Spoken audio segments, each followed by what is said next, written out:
nahafatesany Jesosy de tamin'le fotoana izay teneniny eto zany hoe ampijaliany olona izy de rehefa vita ny ampijaliana de hovonoana de amin'izy hovonoana iny zany de hoy ny tompo hoe amin'ny andro fahatelo dia atsangana. Zany hoe raha anio izy maty afaka 3 andro izy atsangana. Zay zany ny tiany ambara eto ka tsy mbola nipetraka tsara tao anatin'ny sain'ny mpianatra moa hoe inona zany lazain'i Jesosy zany ary inona dikan'izany zavatra zany nefa Jesosy tompo de fa nahalala tsara ny zavatra hiatra aminy sy ho tonga aminy.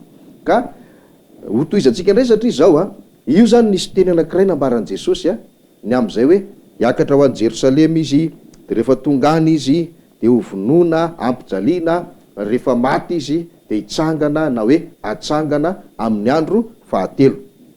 Dia ho toizantsika ihany ny teny fa nisy fotoana indray ary naveriny Jesosy fanondrony io teny io tamin'ny mpianany ihany.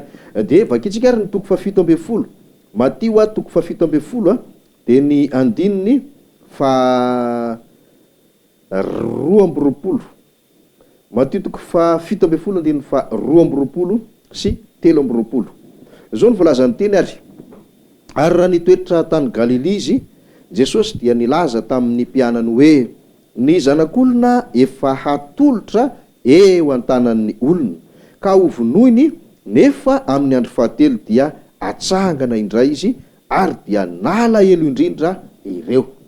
Teo zany vao nanomboka niatra tao anatin'ny mpianatra ny tena tiany Jesosy ho tenenina. Zay no natonga azy ireo nalahelo indrindra zay hoe inona le zavatra nambaran'i Jesosy zay efa nilazainy tamin'le vakitsika teo aloha le 2:40 de nanambara fanondroany izy eto ny soramandry de milaza mihitsy hoe ny nilazany Jesosy fanondroany ny hafatesany sy ny hitsanganany indray zany. Zany hoe ny hevitra tiany Jesosy ho ampitaina ho an'reto mpianany reto zany de zao ho ampijaliana izy, rehefa vita ny fampijaliana ho vonoana ary eo aorianany famonoana fitsanganana. Zay zany ny tiany Jesosy ho ampitaina fa nametraka nefa izy vanim-potoana na hoe fe-potoana izay efa voalaza tany amin'le 2:40 mbola lazaina indray eto amin'le 7:70. Inona moa zany zay fe-potoana izay de le hoe raha anio izy ny vonoana sy ampijaliana ka maty de afaka andro fahatelo na hoe amin'ny andro fahatelo dia hitsangana indray na atsangana indray. De azotsika apetraka amin'ny ratsan-tanana tsara zany zay hoe eto izy zany ampijaliana sy vonoana de maty de manisa telotsika 2, 3, 3 de amin'ty andro fahatelo ty zany izy hitsangana maty na atsangana maty. Zay zany tiany Jesosy ho ampitaina fa na izany aza na de eo ary le fampanantenana zany hoe hitsangana izy na atsangana amin'ny andro fahatelo de nalahelo ihany ny mpianatra. Na izany alahelo ny mpianatra zany aza nefa no hitan'ny tompo de zao mbola nisy fotoana indray namerenan'i Jesosy Kristy fa ny telony izay teny zay. De vakitsika zay ao amin'ny Matio ihany de ny 20 de andininy 7 hatrany amin'ny andininy 7. Matio 20 andininy fa 7 ka hatramin'ny andininy 7. Ny soramandry zao de fa manambara hoe ninila zany Jesosy fa ny telony ny iaretany. Intelo zany Jesosy no nilazany zany tamin'ny mpianatra. Vakitsika ary le andininy 7 hatramin'ny 7 hoe ary Jesosy no niakatra ho an'i Jerosalema de naka mangingina ny mpianatra 12 lahy ka niteny taminy teny andalana hoe indro miakatra ho an'i Jerosalema isika ary ny zanak'olona atolotra eo amin'ireo lohan'ny mpisorona sy ny mpanora-dalàna dia hoelohiny ho faty izy ka atolony amin'ny jentilisa mba ataony fiomehezana sy okapohiny sy ombony amin'ny hazo fijaliana ary amin'ny andro fahatelo dia atsangana indray izy. Io zany ny fanamafisana zany hoe ny voalohany zany fanambarana, ny faharoa fampatsiahivana, ny fahatelo fanamafisana. Zany hoe intelo Jesosy Kristy no niteny mivantana ny zavatra hiatra aminy tamin'ny reto mpianatra namany reto. Inona moa le izy? De le hoe ho ampijaliana sy ho vonoana. Fa ao ambadik'izay mbola hitsangana izy de nisy fe-potoana nomeny afaka 3 andro na hoe amin'ny andro fahatelo. De io le fa nisaitsika teo hoe raha ity ny voalohany, ity ny faharoa, ity ny fahatelo. De afaka mametraka zavatra anankitelo tokantranonareo nareo na inona de ataovy hoe andro voalohany ray andro faharoa ray andro fahatelo ny anankiray. Teo amin'le andro voalohany izy zany de asianareo hoe ovonona izy sy ampijaliana de ovonona de hofaty. De ny andro faharoa tsy asiana ninninina fa ny andro fahatelo hitsangana izy na hoe atsangana izy. Teto zany ny tena fanamafisana ny zavatra nolazain'i Jesosy. Ka inona moa no antony? Eo aloha de tsoriko azavaiko tsara io teny vakitsika io ny soramandry zany de nilaza mihitsy hoe nilaza fanondrony nilaza fanontelo zany hoe intelo naverin'i Jesosy any mpianatra. Fa hafandray mantsy le hoe voalazany amin'ny Matio de mbola voalazany amin'ny Marka de voalazany ray any amin'ny Lioka. Tsy zay zany le izy fa atao amin'ny bokin'ny Lioka avokoa zany vakitsika tao amin'ny bokin'ny Matio avokoa ny vakitsika teo de intelo namerina ny teny io Jesosy Kristy. Intelo, tena intelo de ny ray fanambarana, ny anankiray fampatsiahivana, ny anankiray farany fanamafisana. Inona no nahatonga an'io teny io naverin'i Jesosy Kristy intelo be zao tamin'ireto mpianatra ireto. Zay indrindra no hojerentsika hoe inona no antony. Misy fandraisany be satria fa tafiditra eo zany le hoe hofonona izy de hofaty izy de atsangana amin'ny andro fahatelo. De hitatsika zany arak'izay teny zay ny fijerenan'le hoe inona ny tena andro nahafatesan'i Jesosy ato anatin'ny Baiboly any fa alohan'ny hijerentsika zay aloha de zao inona moa no antony namerimberenana na hoe namerenana ireto fanambarana nataon'i Jesosy ireto intelo tamin'ny mpianatra. Misy teny anankiray vakitsika ary ao amin'io filazantsarany Matio io ihany fa ny toko fa 12 ndray ary vakitsika fa 12 azafady 12 de ny andininy fa 15 sy ny 14. Vakitsika zay Matio toko fa 12 andininy fa 15 sy andininy 14. Zao ny vaky ny teny ary raha manota aminao ny rahalahinao de makanesa any aminy, ka rehefa mitokany ianareo ro lahy de asehoy azy ny fahadisoany. Raha menonao izy de efa azonao ny rahalahinao, fa raha tsy menonao kosa izy dia ento miaraka aminao ny olona iray na roa mba ho voaorina mafy kokoa ny teny rehetra amin'ny tenin'ny vavolombelona roa na telo. Izay toromarika napetraky ny tompo zay ho an'ny mpianatra no amalitsika n'le fanontaniana kely zany hoe inona moa no nahatonga an' Jesosy namerina intelo ny fanambarana hoe ny zanak'olona de ho ampijaliana, hovonoina ary atsangana amin'ny maty amin'ny andro fahatelo. Inona no antony zany? Tsy hoe famendrifendrona ny mpianatra, tsy hoe fampitondrana alahelo mavesatra ho an'ireto mpianatra reto fa ity teny ity no mamaly azy. Ary tsy io ihany fa efa tany amin'ny bokin'ny testamenta taloha tany no nangalana nyity tsokevitra ity zany. Zany hoe zao nambaran'ny tompo eto zany hoe voaorina mafy kokoa izy ny teny rehetra amin'ny tenin'ny vavolombelona roa na telo. Zany hoe matoa zany nalefa le fanambarana de misy le fampatsiahivana ary nisy ny fanamafisana farany de zay zany mba tiana ampahafantarana atsika hoe zava-dehibe io voalohany zay le voaorina mafy tsara le teny tsy resantsika zany le hoe raha manota aminao ny rahalahinao fa le hoe vavolombelona roa na telo. Zay ny resako eto hoe raha misy zany teny anankiray asiana vavolombelona roa na telo de mafy orina iny, zany hoe marina iny tena izy iny tsy ovaovaina iny ary tsy maintsy tanterahana iny. Zay le hoe mafy orina ny teny ataon'ny vavolombelona roa na telo. De ny dikany zay ary araky ty teny ty de zao raha ohatra ka misy zany fandavan'le olona de hoe andao atsotsika mihitsy ny vavolombelona iny manamarina fa zany ny teny tena izy tsy azo ovaina iny teny iny.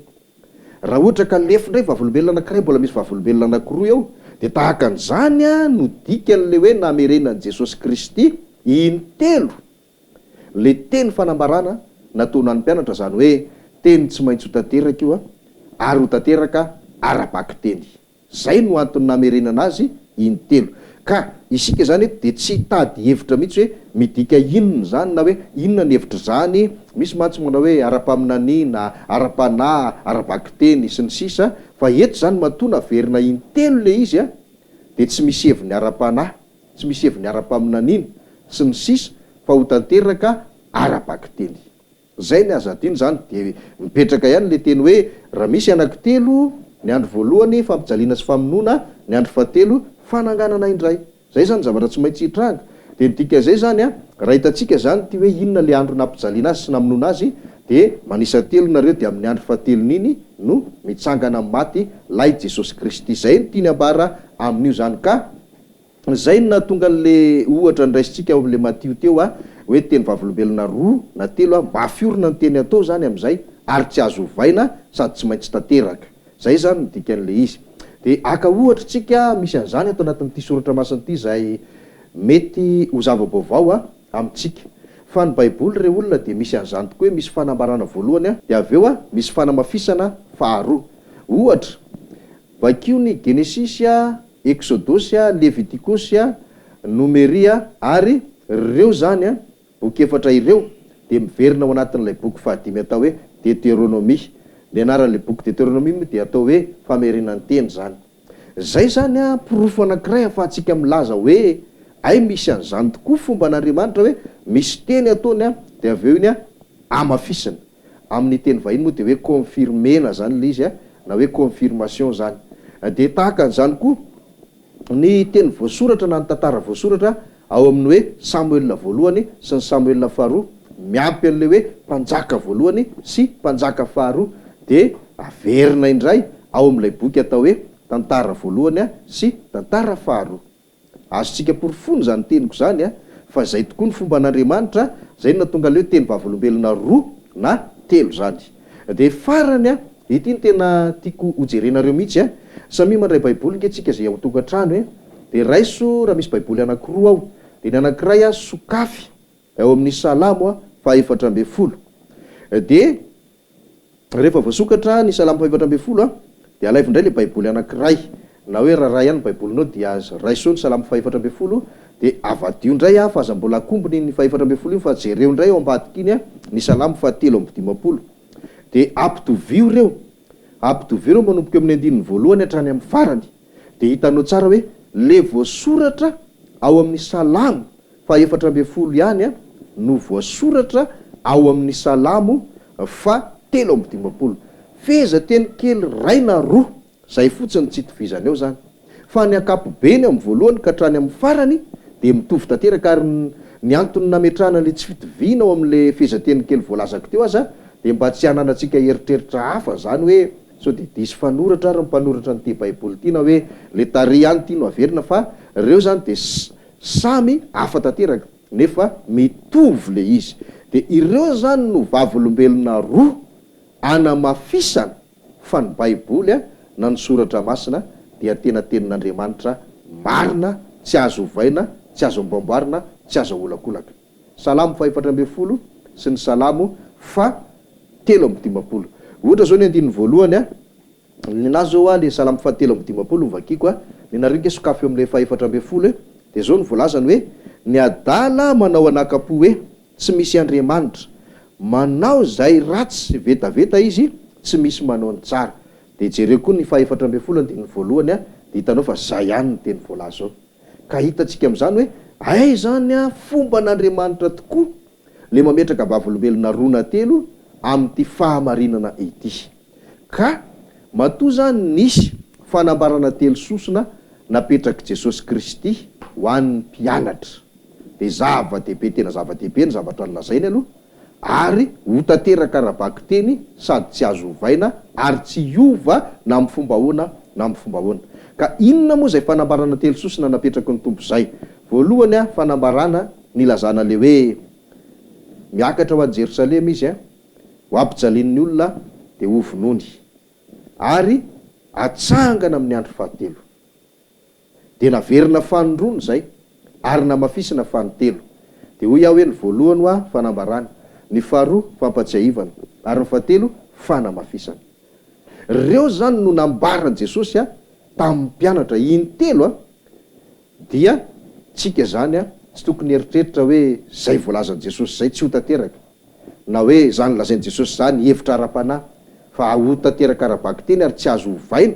Zay no anton'le hoe naverina intelo le izy. De ny amarana antsika ny androany ity zany de zao mba menaritsika zany amin'le fanisana.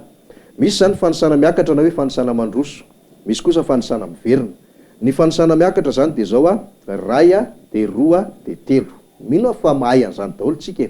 na ataontsika hoe ankizy vao manomboka mianatra raha de mahay an'izany ray roa telo zay zany le manisa miakatra zany zay rehefa manisa midina indray tsika de hoe telo a roa ray de nary dolo zany zay hoe 1 2 3 na hoe ray roa telo de miverina ndray de hoe 3 2 1 na hoe telo roa ray zay ndray le fanisana miverina zay dika zay zany de zao am'le ray a andro voalohany vononany tompo ary ampijaliana de ho vonona ho faty de am'le andro fahatelo am'le 3 de azonareo asiana soratra mihitsy zany hoe hitsangana amin'ny maty izy na atsangana amin'ny maty izy de ohatran'izay foana zany de raha ohatra zany tsika mahita hoe tamin'ity andro ity Jesosy no nampijaliana sy ny vonona de manisa telo fotsiny nareo manomboka amin'iny 1 2 3 de eo am'le 3 zany eo izy no mitsangana amin'ny maty raha ohatra indray zany hitantsika ao anaty baiboly indray le 3 indray ny hitantsika voalohany io fa ty andro ity nitsanganan Jesosy tamin'ny maty de zay ny ilaina le hoe manisa miverina tsika de isay no miverina hoe 1 3 azafady 3 2 1 de ao am'le 1 iny zany no mivonona izy de teo izy no maty zay ny fomba ahitantsika tsotra de tsotra ny andro nahafatesan'i Jesosy tsy ilana boky be deabe zany tsy ilana document be deabe zany baiboly any de ampy a hijerentsika zay zavatra zay fa saingy zao a tsy vitantsika androany tsony aloha fa de zao a nareo zany a mba tiako anao fampiarana kely ao arinan'ity fandaran'ity hoe mangalaka landria na mandroata taratasy ianao de mandroata daty ao anatin'ny herinandro andro zany ohatra hoe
my appetite.